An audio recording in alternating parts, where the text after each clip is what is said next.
Foundation. You're listening to WVGM AM and FM Lynchburg, now powered by ESPN Radio and streaming on the VTRN Sports app. Every child is on a journey, a path from the earliest days of wonder and discovery through all the years of learning and growing to become the person they were meant to be. At Children International, we're empowering children and youth to forge a path out of poverty. Walking alongside on their journey, we equip them with education, skills, and resources to succeed in every milestone of growth. From early childhood to starting school, through healthcare access and learning to read, to life skills, job skills, and leadership training, and into employment. This is how we build confidence and instill a positive mindset so they can achieve bright futures for themselves, their families, and communities. Learn how you can join the journey and help end poverty for good at children.org today.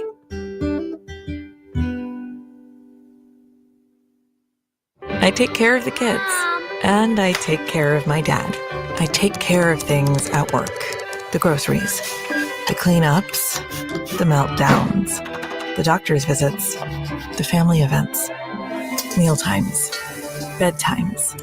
I take care of all the things everyone else needs. But I haven't made time to take care of what I need. Family caregivers are often overloaded. It can feel overwhelming and exhausting.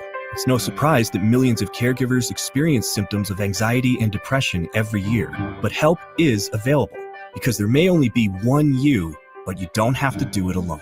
Head to mentalhealthcareworks.org. That's mentalhealthcareworks.org to learn how to get the support you deserve, because mental health care works when you make the call. If you're experiencing a mental health crisis or thoughts of suicide, dial 988, a message from the American Psychiatric Association Foundation. Are you tired of static? Wish you could take your favorite Virginia radio stations with you wherever you go? Then you need to discover the power of streaming. That's right. You can now easily listen to the Virginia Talk Radio Network for insightful discussions and local news. From the VTRN News Center, I'm Bill Trefiro. And groove to classic hits on Rewind 1039. Baby, I know you're asking me to stay. All from your smartphone, tablet, or computer. No more fiddling with the dial. Just download your favorite radio app. Search for Virginia Talk Radio Network or Rewind 1039, and you're ready to go. Stay connected with your community. Good morning. This is Kimberly McBroom in the WDBJ 7 Newsroom with our Virginia Talk Radio Network news update. And enjoy the music you love, anytime, anywhere. Every move you make. Streaming the Virginia Talk Radio Network and Rewind 1039. It's that easy. Virginia Talk Radio Network, Rewind 1039. Now streaming.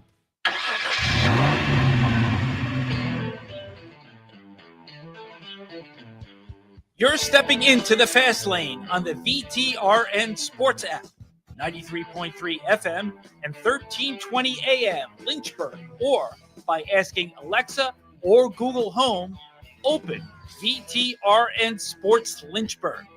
Now, take the fast lane through the topics that matter across the Commonwealth. This is the Fast Lane with Ed Lane. Time to take a detour in the fast lane. I mean, I don't even know if we can call it a detour when we really start the fast lane back and resume from the end of the week. But here we are. We're back here in the fast lane, and I don't even know what to say now.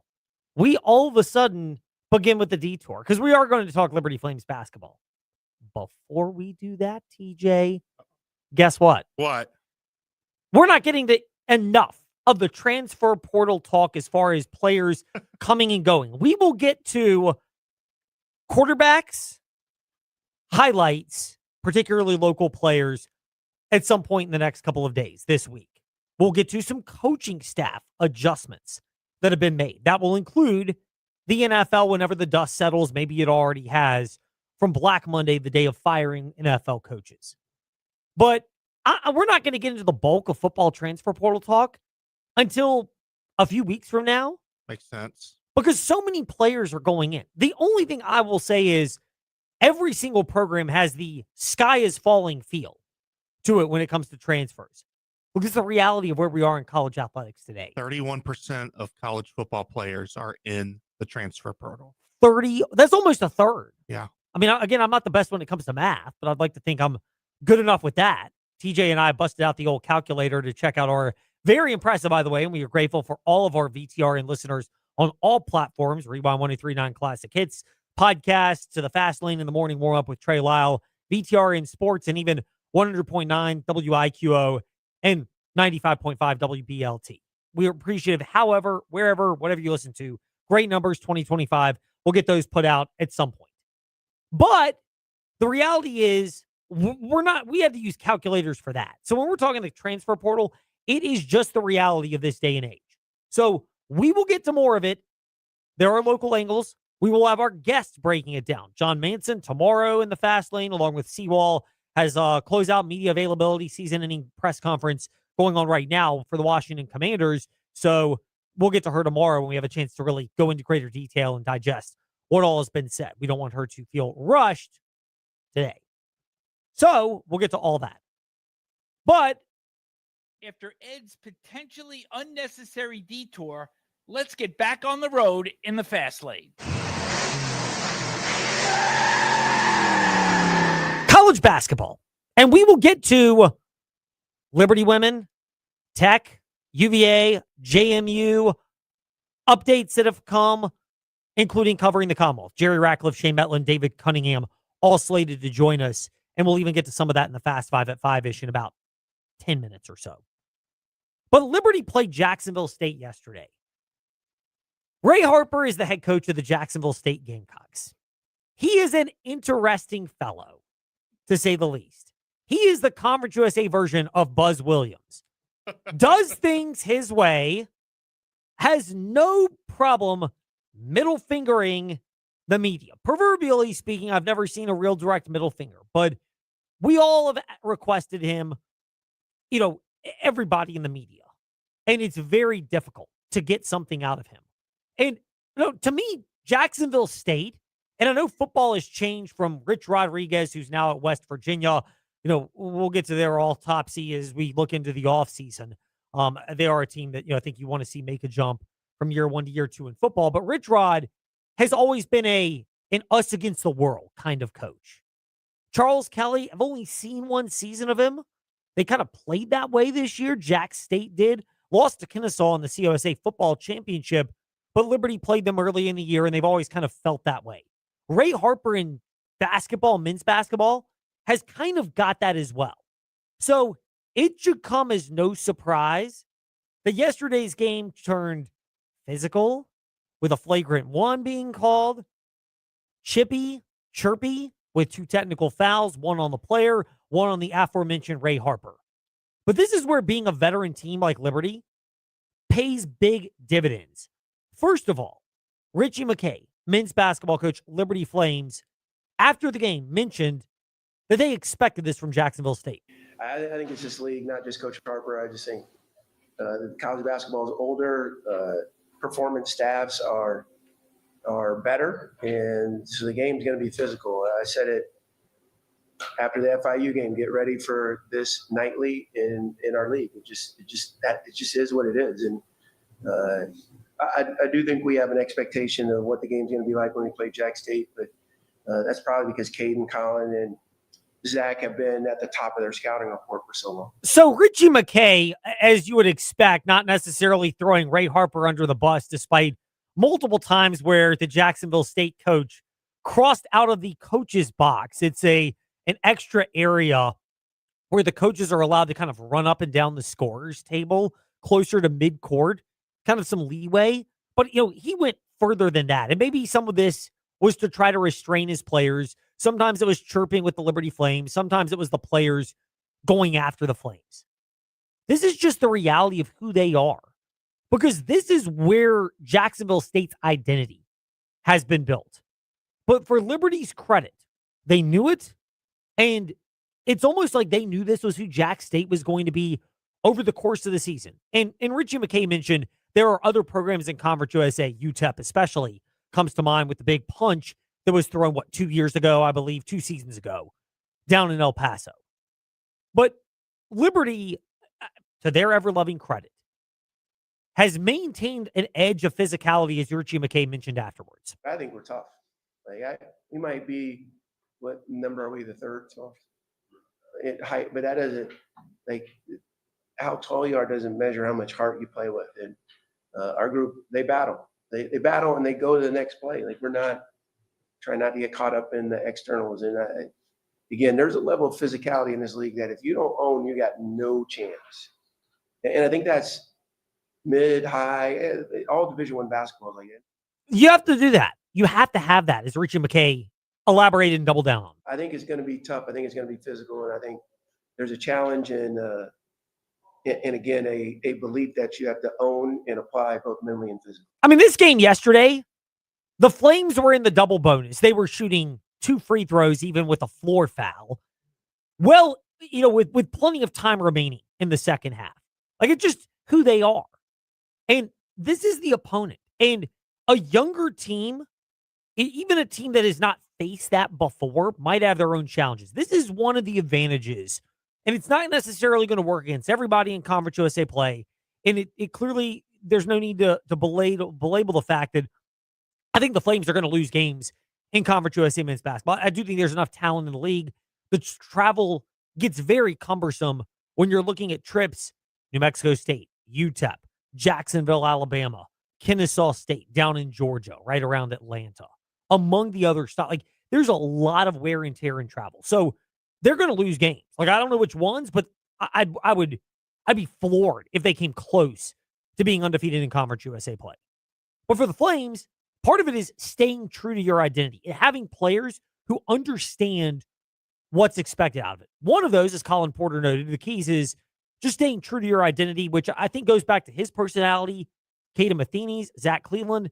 Matheny in particular kind of has a little bit of egging on the crowd and getting involved, but having some calmer presences around him to complement them. And the fact that they clearly are, you can tell by the way they play and talk about each other and interact, well tied together.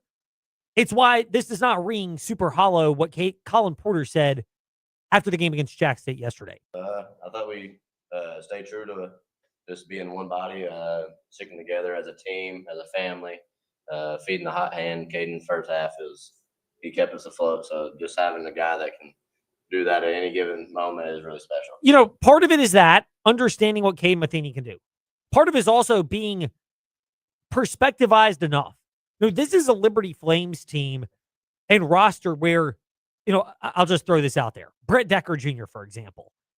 If I'm a Flames fan and get him back next year, I'd be ecstatic. But I would imagine he's being scouted by other power programs when, if you look at some of the articles out there, I know I'm going a bit of a tangent, but it's going to come back to here. It's not total detour for the sound effect in the fast lane.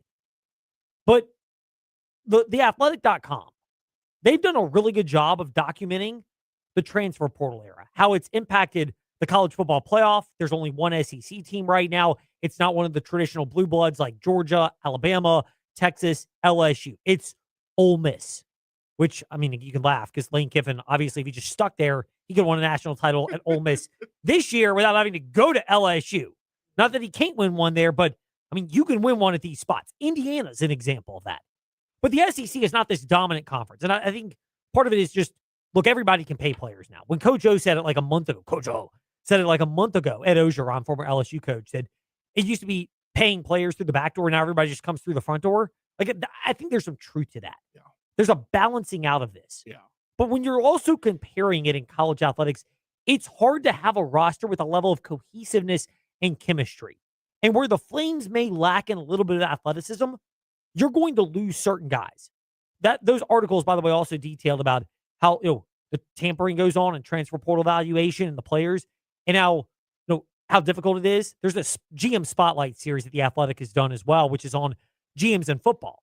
And a lot of the GMs that are in the non-power programs have mentioned that they will have people at power programs who are their confidants say, yeah, we're already evaluating this guy. You're aware of the market as it's unfolding.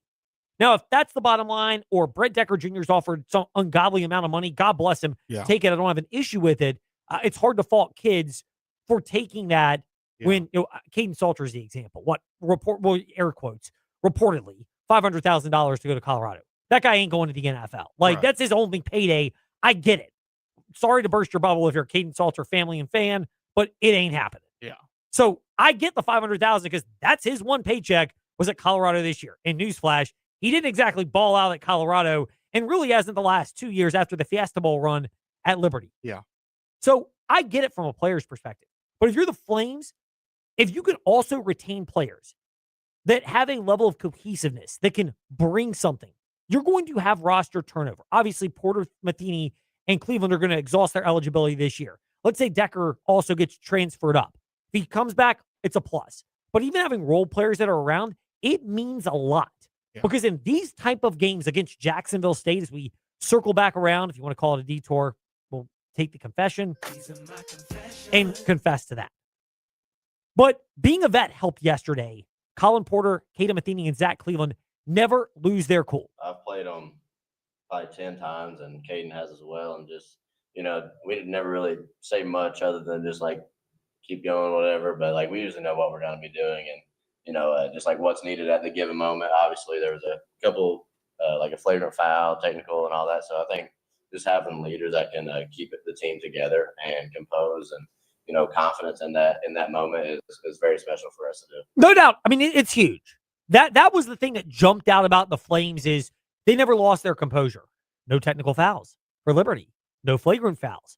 Jack State was clearly trying to push those buttons to see what could happen.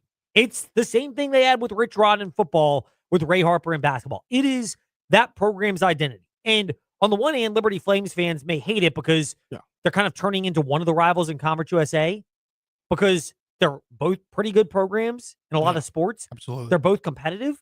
But on the flip side, it's just a casual observer who has no emotional ties for Liberty other than like when they do well, it's good for our business.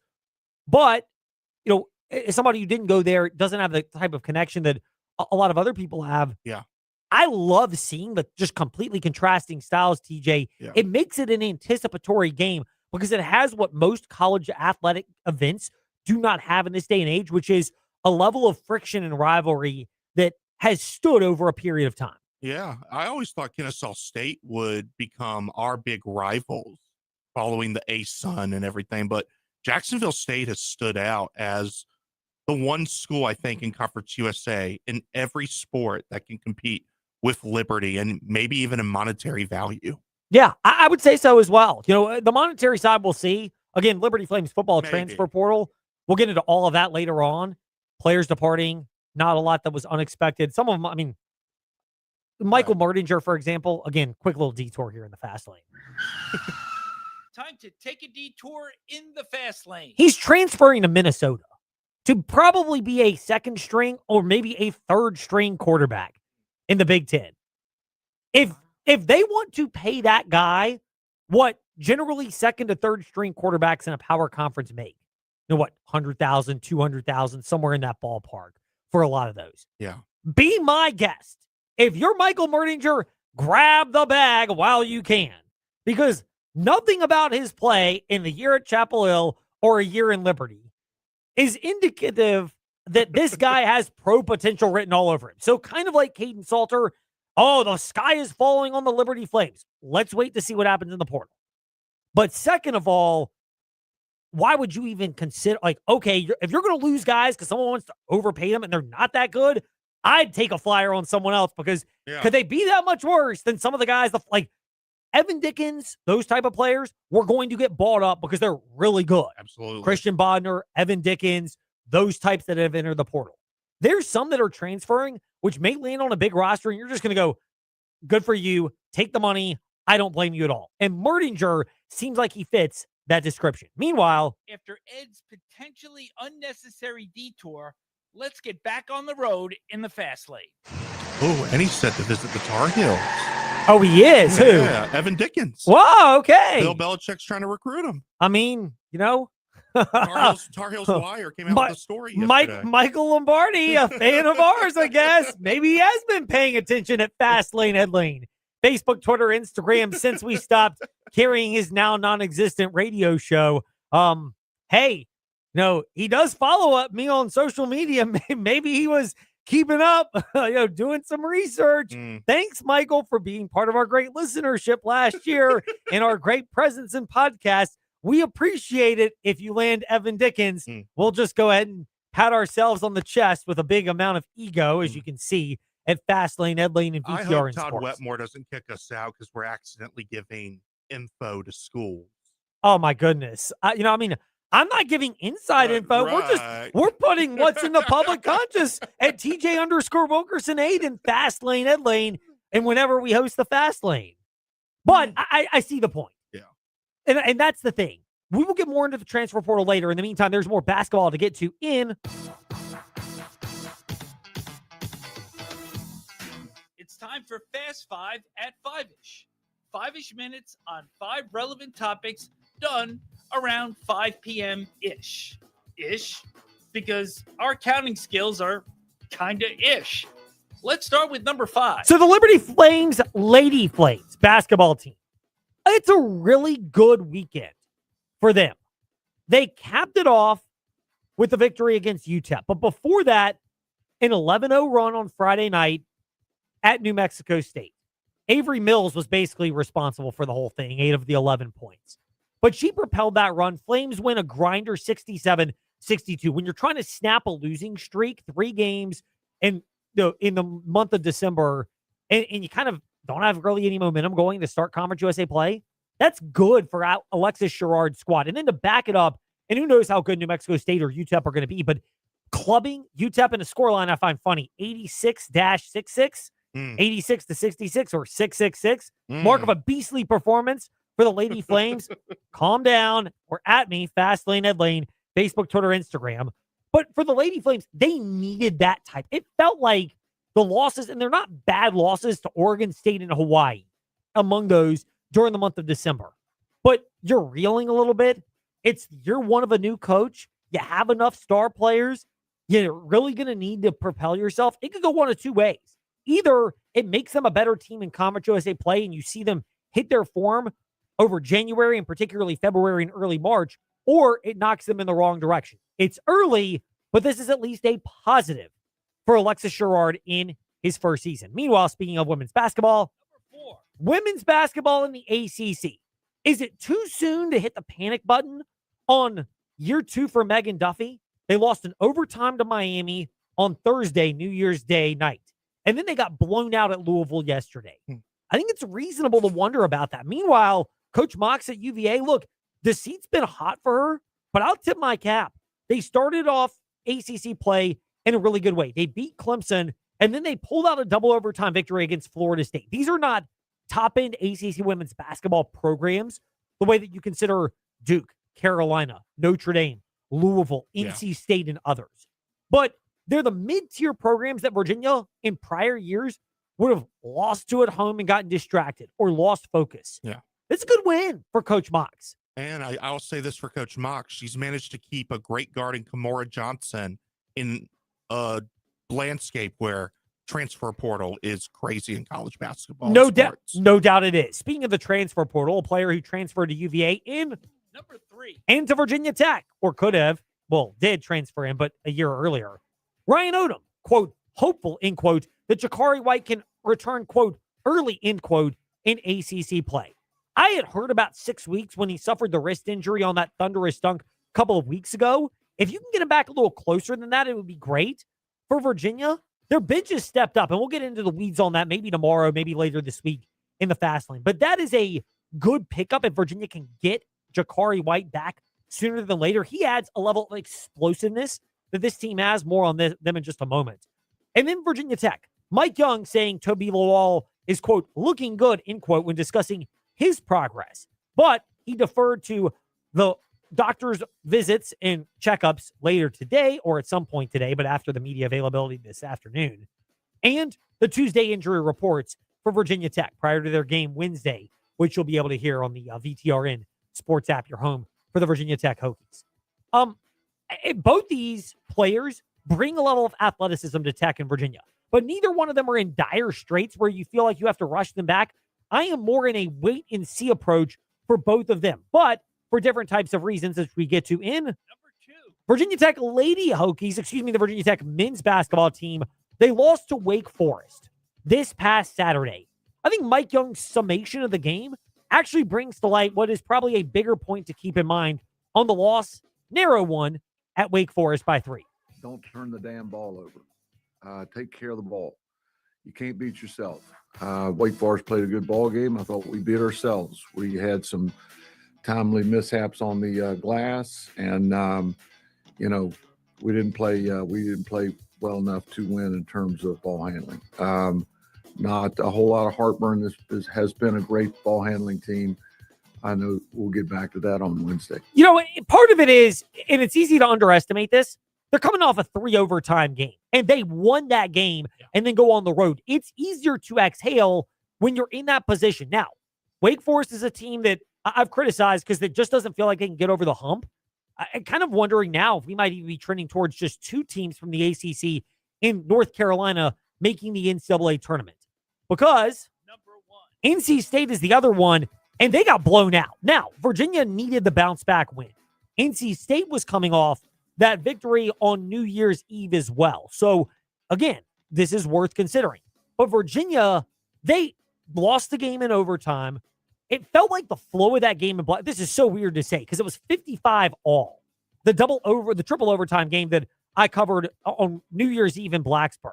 But it felt like an old Virginia, not a new Virginia where they are accustomed to averaging close to 80 points per game. But for Virginia to lead wire to wire, 40-20 at the half, they were in control the entire way down in Raleigh early Saturday. They came out with a level of intensity you would want to see for a team bouncing back. You don't want to follow 0-2 in ACC play. It's not detrimental, but that was a good win in the way in which the Virginia Cavaliers captured that victory, which we will discuss in Covering the Commonwealth after Shane Metlin of DNR Online joins us, as he'll join us next here in the Fast Lane on the VTRN Sports app and ask that smart speaker, open VTRN Sports. Hey, Hokie fans, are you still getting your Hokie sports news from other outlets, or even worse, the newspaper? Well, you're missing out. Tech Sideline has assembled the largest and most talented team to ever cover Virginia Tech athletics. If you want Hokie sports coverage that is second to none and will make you the smartest fan at the tailgate, subscribe to TechSideline.com for just $12 a month or $120 a year. Tech Sideline, all Hokie, all the time, period. Subscribe today at TechSideline.com. Your home is more than just walls and windows. It's where life happens. And at Right Choice Construction, we get that. We're not just builders. We're fathers, mothers, neighbors, just like you. And every nail and every beam reflects our commitment to creating a place you're proud to live in. With Right Choice Construction, you're choosing a team that's been perfecting the art of building for years. So build with us, build with experience, build with quality.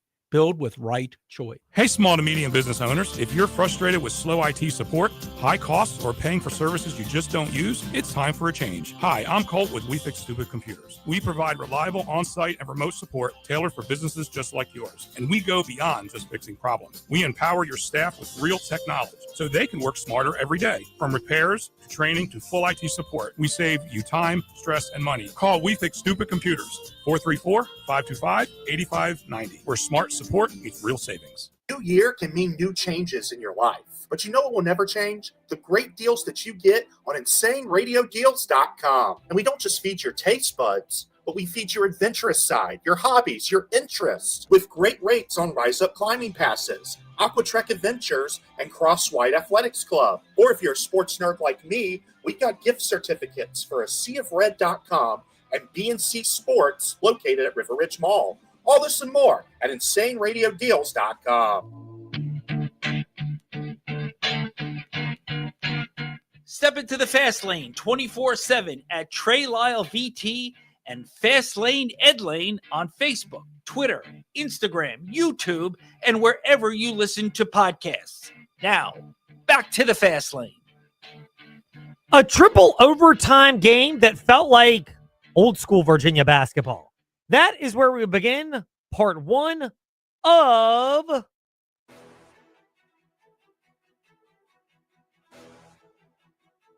It's time for your teams and topics.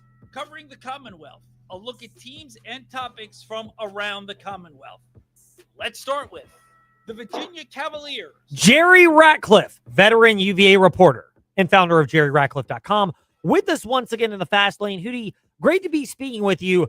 The Virginia Cavaliers, by and large, they have been a very up-tempo team under Ryan Odom. They go to Virginia Tech, though, tied at 55 at the end of regulation before the game ultimately resulted in a high-scoring affair thanks to 3 overtimes. They go to NC State. They have a 40-20 lead at the half. They don't quite get to the 80-point mark. Is that scoring total destined to come down to Tony Bennett levels, or is it more likely to just come down a smidge as they get into the heart of ACC play? And let's be real, a much improved ACC at that. I think a smidge, Ed. I don't see him ever going back to the Tony Bennett pace again. They believe in up-tempo basketball, and even though the possessions aren't that drastic, they hunt for shots. They're more aggressive. They try to get into their offense earlier in the clock and try to, pressure the other team into mistakes and get some easy transition baskets. And plus, they do a much better job on the boards, the offensive boards in particular, something that Tony didn't really believe that much in. So I don't think it'll come down a lot. It'll come down some just because the competition increases against better teams overall. But I still think they'll try to play at a much higher pace. Sam Lewis, 23 points in the Wahoos' dominating victory at NC State, 76-61 this past Saturday. Was there a benefit to the fact that he didn't play as much against Virginia Tech as a number of the other players? And when you're coming off a 3 overtime game, plus the urgency meter of not wanting to go 0-2 in the ACC, perhaps that was a big spark for UVA. Yeah, I think so. And I think that's one of the beauties of this team, Ed, is the depth that they have, because almost anybody in those top 7 or 8 positions can jump up and bite you at any game. How many times have we seen different guys leading Virginia in scoring throughout the season so far? And that was one of their best scorers, sidelined with a broken wrist, who I'm sure will be back in some point during the season. But this time it was, I think Odom said it was the ball will find you, and it was Sam Lewis' turn, and he showed that he could do something with it, making 8 out of 12 shots and 5 out of 9 from the arc. And, Malik Thomas had a nice game. The Ritter was pretty steady as usual. Chance Mallory was okay, even though he's coming off an illness, and Devin Tillis was steady. So there's just so many guys on this team that can hurt you, and I think it just happened to be Lewis's turn in the rotation. What does it say about their maturity? Yes, you're coming off a 3 overtime game in Blacksburg in your second straight road game in the ACC, but you don't want to go to 0-2 in ACC play. Virginia seized control of this game really early, that 40-20 lead at halftime against NC State being the evidence. Yeah, I think they learned a lesson again down in Blacksburg, and take nothing away from Tech. I think they're a good team, and they played really well. And they kind of jumped on Virginia, and Virginia didn't respond well until it was pretty much too late. But I think they learned that you got to throw the first punch, and they jumped all over NC State, and it was kind of over before you could blink, really. And especially with State losing their point guard halfway through the first half, that took some of their potential away. But I think Virginia came out more disciplined and more hungry, and realized that you can't wait to get started in these games. You got to start fast and finish steady. That's big for the Virginia Cavaliers. Meanwhile, football, there is a sky is feeling sentiment to the Virginia Cavaliers and what all has transpired in the transfer portal. Do fans need to pump their brakes? Because it seems like everybody in college football is feeling the same way, because there's so many players that are going to hit free agency on pretty much every roster. Yeah, I think the last time I looked, it was like 1,700 guys in the portal. It's probably more than that by now. But, yeah, everybody's got a shopping list, and it's just a matter of how well you can do your homework. And, talking to Virginia's GM and assistant GM a little bit more than a week ago, Virginia started working on this back in the summer. So they've done their homework. They know what they had a good idea, I think, of what they needed. I think they lost a few more players, impact players, than they thought they would, like Terrell Harris. And but I think they were well prepared. I think they had a nice pecking order board in their war room of guys they wanted to go after that they had scouted thoroughly and believed that they could help the program, and are now in the process of going after them. And they've already added like 3 or 4 guys, and I expect that to grow rapidly throughout the week. We'll get into the full subtractions and additions thing of it all in the next couple of weeks when there's just more clarity on the roster and how this all shakes out, because, I mean, every team's kind of in the same boat with that, Hootie. But one of the notable departures is Eli Wood, who, of course, came onto the scene really well over the course of this season for Virginia, not just at wide receiver, but at special teams as well. He's from Lynchburg, obviously, with EC Glass. He's played at Virginia. Is there an element of kind of Malachi Fields 2.0, where Fields grew up in Charlottesville, went to UVA, and just, at some point, maybe you just want to change the scenery and see what's outside of your region? Is there the possibility that that's also what factors in? It's nothing against Virginia, but just somebody who's been around the area wanting to see what else is there. I mean, it could be. It's hard to tell. I think each case is probably a little different, but without hearing the player explain his reasons for leaving and not being able to talk to these guys, it's up for interpretation. But that certainly could be a reason, and he might feel like that he could flourish in another program somewhere. So he did come on strong in the postseason. Maybe he wants more than that, to be more of a regular guy throughout the season. But certainly he made an impact on this team late in the campaign, and I'm sure they'll miss him. Last one for you, Hootie. How big is the departure of offensive line coach Terry Heffernan, who's going to get an upgrade, but he's going to Stanford as the offensive coordinator?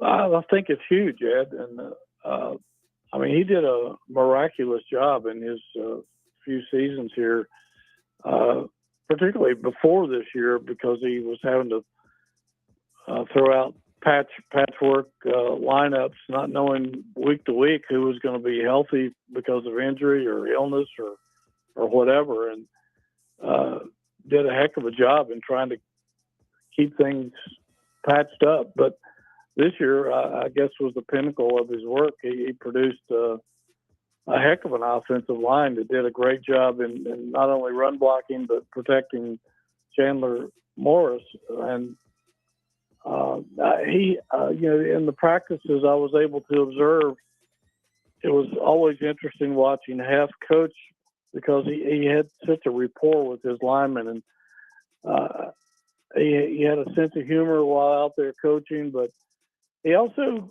he could bark at them pretty strong. He could get into them when he needed to.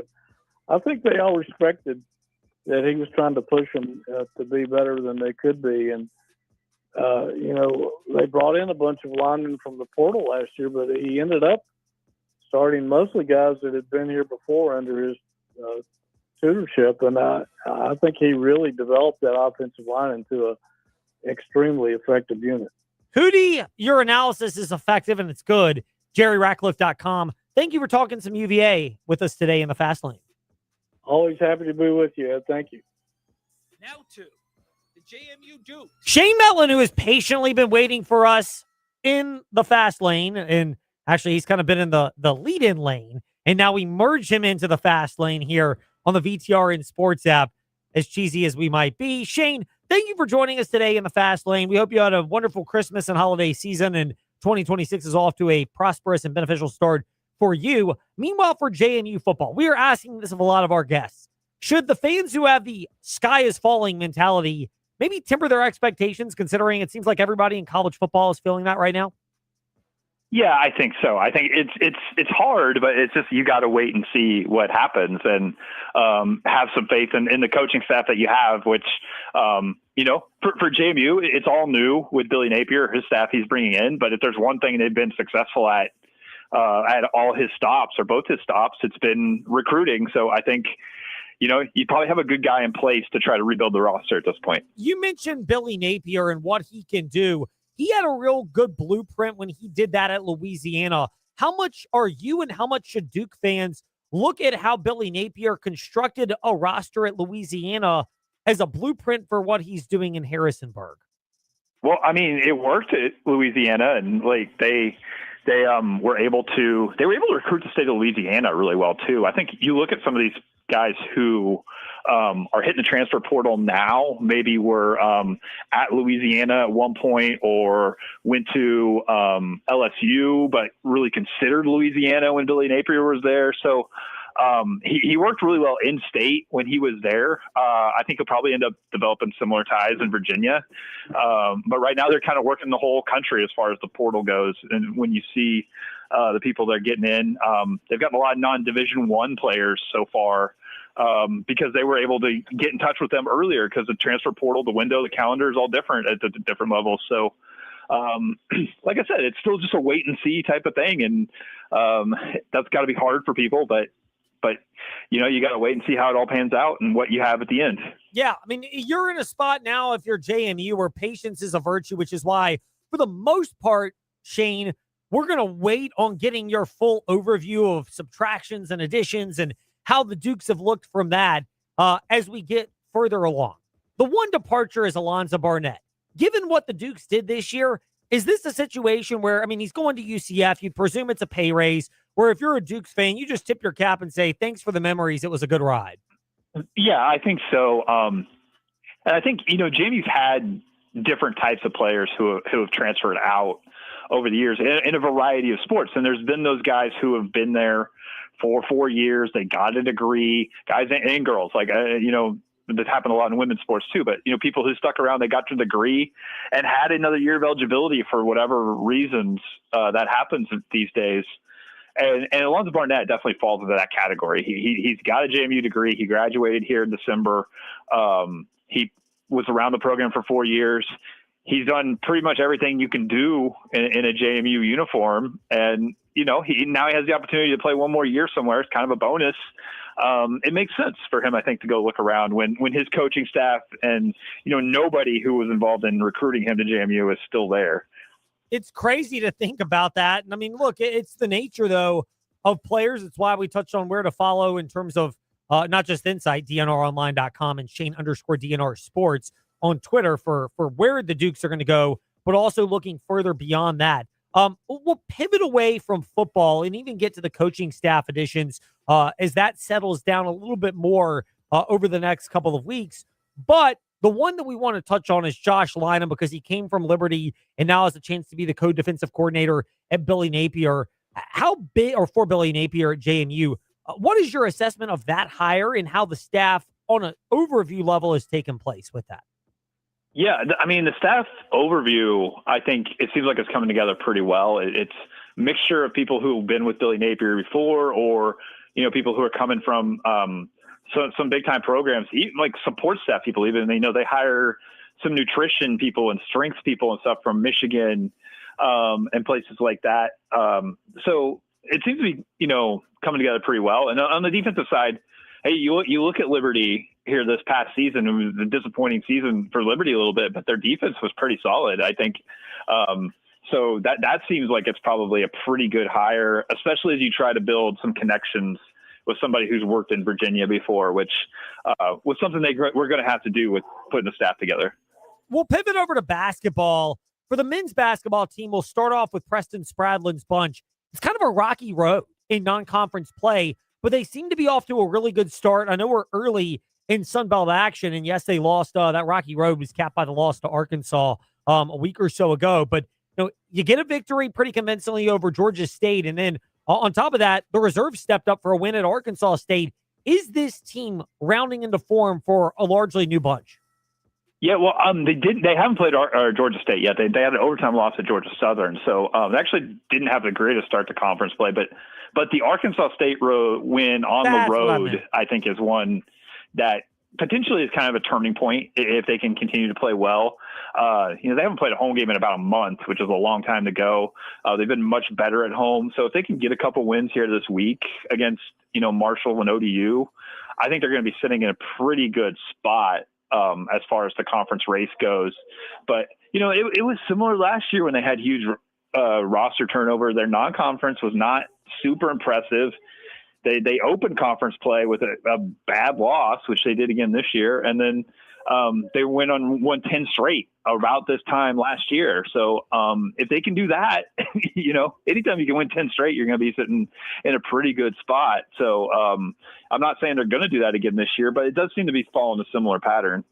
It does. It looks like that. We'll see what transpires over that season. Shane, thank you for joining us today in the Fast Lane. We're glad we could catch up. We will wrap it up on this. Women's basketball. They played a non-conference schedule that was also really challenging, and they have played Georgia State with a big victory against them in the Sun Belt opener, and then they blew past Texas State as well. Is this a team that you believe is poised to be at the top of conference play, or is it too soon to tell?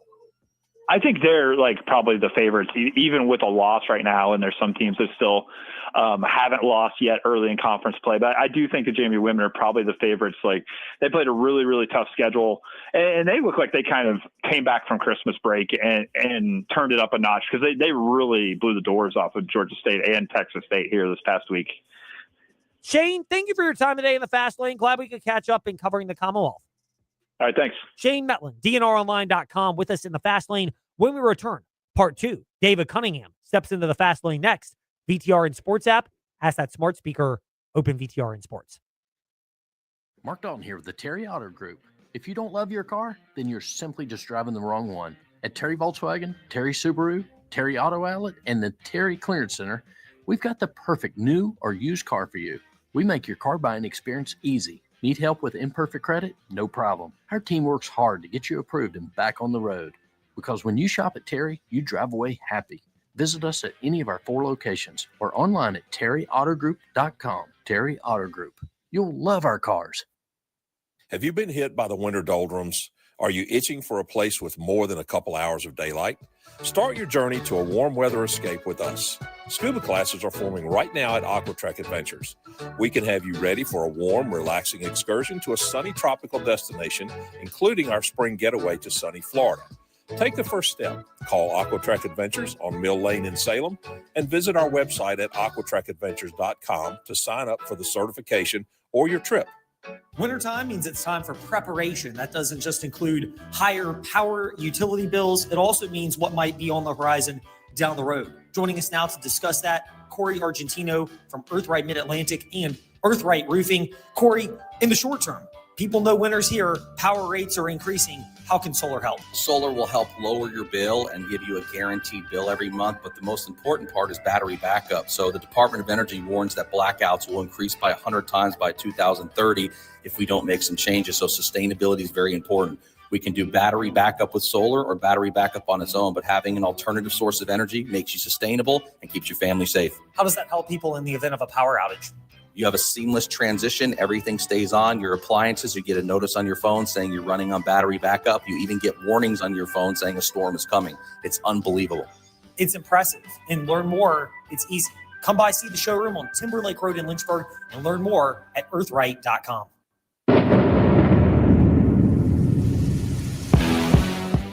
Step into the Fast Lane 24/7 at Trey Lyle VT and Fast Lane Ed Lane on Facebook, Twitter, Instagram, YouTube, and wherever you listen to podcasts. Now, back to the Fast Lane. Sure, we're not going to get to every team when it comes to the transfer portal. And we're not going to get to every addition or departure. But we will get to key ones, which is where we begin part 2 of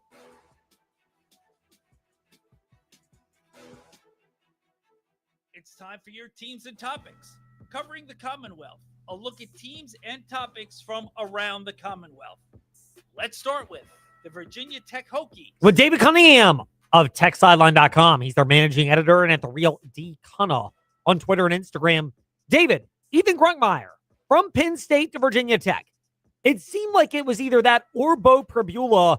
Is that the right read that Virginia Tech had to select one of those two quarterbacks, and that's why they selected Grunkmeyer? Hey, yeah, it's great to be with you, Ed. I think a little bit. I think there's still a chance that Pribula could come. I do think that there's going to be at least one more quarterback added. I'm not sure if it will be Pribula, but I think the staff likes what it has in Grunkmeyer. You have to imagine that Danny O'Brien, the quarterback's coach who came from Penn State, recruited Grunkmeyer there, just coached him for the entire season, including the last 7 or so games outside of the bowl game against Clemson. He coached him. He knows exactly what he's getting. And Grunkmeyer is a player who filled in for Drew Aller, kind of came in the middle of the season, and at first wasn't so great, but he's a freshman, and he picked up things as he went along and really improved. And by the end of the season, I mean, 2 of his best games, I think, were against Rutgers and Clemson, including the Pinstripe Bowl. I think he's a quarterback that Virginia Tech can build around. He's got 3 years of eligibility left.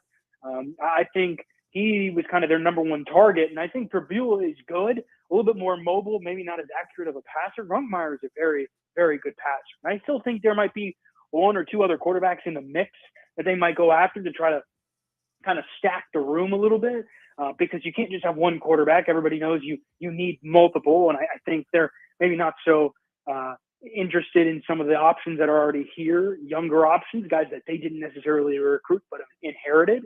But Grunkmeyer, I think, is a huge pickup, and I think he's a guy that can kind of be the face of your program for multiple years to come. So you mentioned Grunkmeyer. They could get Pribula, but was Grunkmeyer quarterback 1 because of the fact that you get multiple years of eligibility with him? I think so. I think that, and also he probably fits the style of play a little bit more.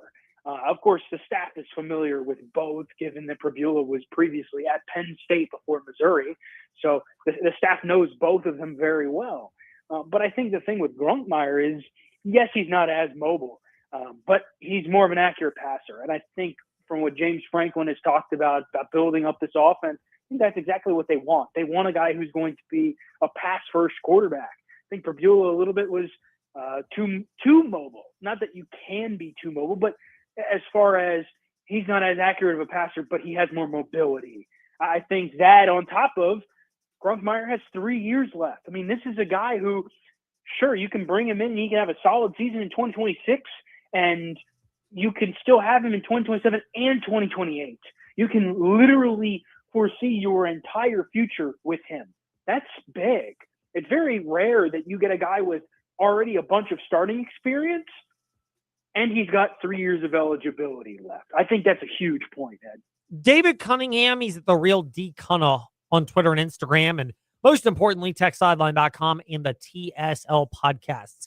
As they drop, they have weekly multiple podcasts each week that are worth consuming. David, we will pivot off of football in a moment, and we will pivot right now off of transfer additions and subtractions because we can get to that when it gets closer to wrapping up and we have more clarity. But coaching staff additions and subtractions, one of those being former Gretna Hawk Vic Hall, also Anthony Midget, reportedly coming from the Pittsburgh Steelers, although thanks to that wide right that you heard from Baltimore at Pittsburgh last night on the VTR and Sports app, your home for great play-by-play, it will have to wait a little bit. What's your confidence level? The staff has not officially been announced, but it seems like it's starting to take place in shape. You're giving me PTSD talking about last night's game, Ed. I think the staff is coming together well for Virginia Tech. I think Midget, coming from the Steelers, it's not official, but from everything I understand, he's met with some of the cornerbacks already and been introduced behind the scenes. He's just still with the Steelers, who are obviously going to be in the playoffs. So he'll come join whenever it is done. It seems like Vic Hall's role is going to be a little bit more like an assistant to a primary coach, which is probably the role he's most fit for.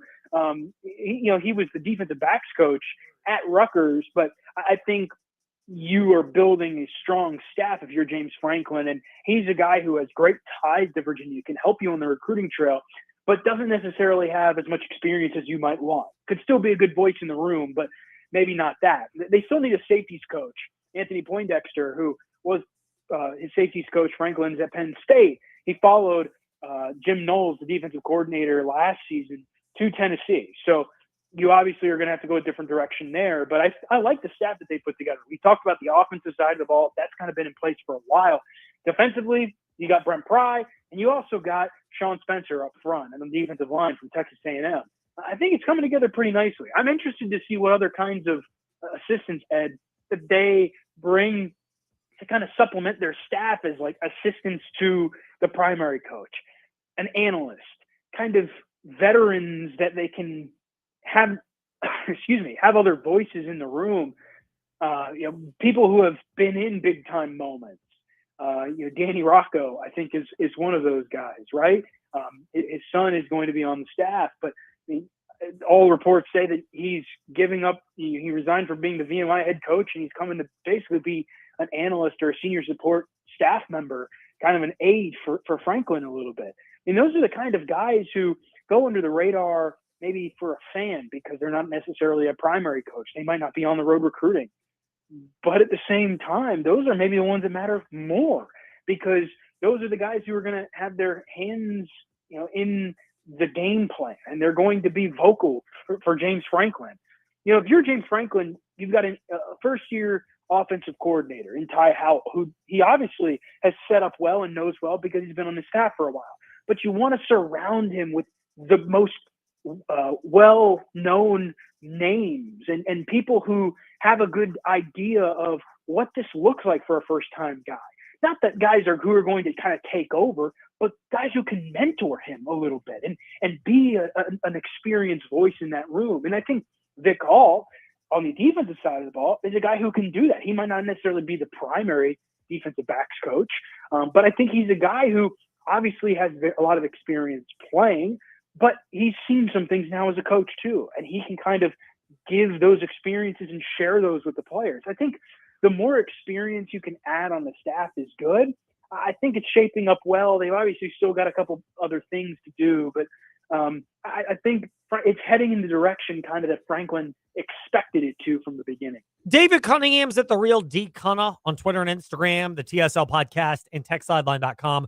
We are at Fast Lane, Ed Lane, Facebook, Twitter, Instagram, YouTube, and however you consume your podcast, including if you want to listen live on the VTRN Sports app. All our great play-by-play is there as well. Play-by-play, not so great for Virginia Tech women's basketball. How concerned should fans be, not just the fact that they blew a lead and lost in overtime to Miami on New Year's Day, but they topped that off with a game where they just seemed like they were non-competitive in front of you and a bunch of red-clad Cardinals fans, 85-60 yesterday in Louisville. Yeah, Ed, a little bit. I think the toughest part for Virginia Tech fans to understand is that this is not a team that, the team that went to the Final Four or a team that won the ACC regular season title. Virginia Tech has taken a step back since Kenny Brooks left, and you kind of knew that was going to happen. I think this was kind of an eye-opening game for some fans in that aspect because Tech played okay last season, was on the bubble. You could argue could have made the big dance, first team out. And this year, I think Tech's going to be a bubble team again. Right side, wrong side, a lot of games to be played still. But this was the game against the best team in the ACC, in my opinion. I think Louisville was going to run away with the conference. And you saw the Hokies, they were just outnumbered, outmatched, overwhelmed. I mean, you pick whatever verb or adjective you want to describe it with. I mean, they kind of got run out of there a little bit. Now, this is, again, a really good Louisville team. I thought they fought, but I think that kind of just shows you that they're not necessarily the top dog in the league anymore.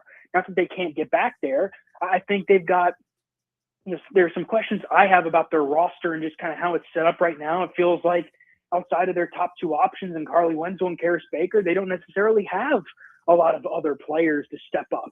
It's kind of a guessing game of who is going to step up every night. That makes it a little bit difficult because the other day, Karis Baker has shut down against Miami. She bounces back with a good game against Louisville. Carly Wenzel, who had a good game against Miami, shut down against Louisville. So it's a little bit of a give and take here. I think they've got a lot of games left, especially this upcoming week at Syracuse versus Boston College, where they can kind of get their legs under them. And I don't think it's an end-all, be-all game, think it's more of just this is where they stand at the moment. And I think it's a little bit disappointing for Virginia Tech fans, but at the same time, when you lose the best coach you've ever had in program history, who took you to amazing heights, and you lose two All-Americans, the best players in program history, well, you're going to take a little bit of a step back. And I think they're not necessarily in the upper echelon of the league. They're probably middle of the pack. And the difference in the middle of the pack, a lot of times it comes down to having individual players. And I think they could use a little bit more talent on their roster right now. I still think they can get by okay in a lot of instances with what they have, but you can nitpick a little bit here and there, Ed. I think they're in an okay spot, but it was disappointing, I think, for a lot of Virginia Tech fans watching that, because the last time the Hokies were there 2 years ago, they ran Louisville out of the gym. They've come a long way since then, and part of that is just the nature of the sport and how it expands over time. And when you lose a coach like that, they're of course going to take players with them, and you have to rebuild. And they're clearly not there yet, but that doesn't mean they won't ever, get back to being a really, really good team again. Just not in the cards right now. And I think, they're tweaking stuff, and they're trying to figure out where to go from here. David, we'll wrap it up on this. How much of Virginia Tech men's basketball's loss at Wake Forest this past Saturday that you heard on the VTR and Sports app, of course, your home for great play-by-play, how much of that was not having Toby Lawal when you might have needed the extra depth? How much of it was just the cumulative effect? Even if you had Lawal back, you played a 3 overtime game and you're at a desperate Wake Forest team. And did that contribute to the turnovers that really seem to be the undoing? I would say very little, Ed. I think this team showed against Virginia that it could play very, very well without some key pieces. And Toby Lawal, who could potentially be back on Wednesday, according to Mike Young, he's been out since November. And Tyler Johnson and Antonio Dorn, that's more of a newer thing. Johnson, he's missed 2 games, Dorn a couple more than that. They beat UVA in triple overtime, as you mentioned. I think the interesting part, Ed, is they looked like they had the legs. It felt like they were capable of playing a good game, because I thought after, in the second half, I thought they played pretty well, all things considered. They shot the ball well. They were better defensively. But the tough part is, I think it was a really good game plan from Wake Forest, and Virginia Tech was caught off guard a little bit, specifically Neoclis Adalis. Wake Forest head coach Steve Forbes said after the game that their game plan was basically confuse the heck out of Neo and make him turn the ball over. They did that early in the game. They switched up their ball screen coverages, and where Abdallah thought there was going to be a pass where he wanted to go, Wake Forest was sitting on it waiting.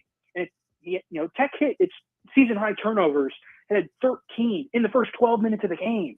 Hokies only had 6 the rest of the way. They turned the ball over so much in the first half. They countered it and figured it out as the game went on. But the tough part is you can't put yourself in a hole like that. And I don't know that was necessarily fatigue. I think more than anything, it was not necessarily adjusting on the fly as well as they probably should have as a team. And that doesn't necessarily fall on the coaches or anything, because a lot of that was before the first media timeout. But I think Wake Forest had a really good game plan, executed well in the first couple minutes. And, the Hokies crawled their way back in the game. They led in the second half. And then it's one of those things where maybe down the stretch you could point to and say, man, if they had Tyler Johnson, if they had Toby Lawal, they would close it out a little bit better. But I think a lot of just self-inflicted things, right? Amani Hansberry, for example, he gets 3 fouls in the first half. Christian Gerdak did too. If you have 1 fewer foul in the first half, that gives you more time to play on the court in either half, right? You need those guys to be smart and be on the court. And so there's a little bit of a give and take. I still think they're in a pretty good position, and that would have been a Q1 road win had they gotten it. They come back this week, and they've got a Stanford team coming off a win against Louisville. So they've got to turn the page quickly, and I think they're playing pretty well. If they can get Lawal and Johnson back, man, I think they've got a really good chance to have a great end to the season. That is optimism for Virginia Tech fans. It's always good at techsideline.com, the TSL podcast, The Real D Cunna on Twitter and Instagram for them. And, of course, Fast Lane, Ed Lane, however you listen to podcasts, Facebook, Twitter, Instagram, and the VTR and Sports app for us.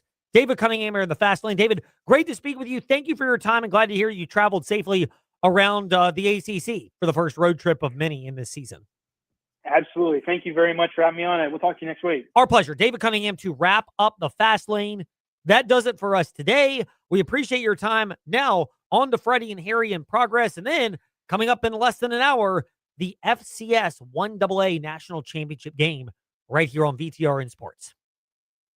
Watts, I said it when the Falcons drafted him that he was going to be the steal of the draft, and he played exceptional this season. James Pierce Jr., double-digit sacks as a rookie. Just a great job. But here's what frustrates me. We have so many players that are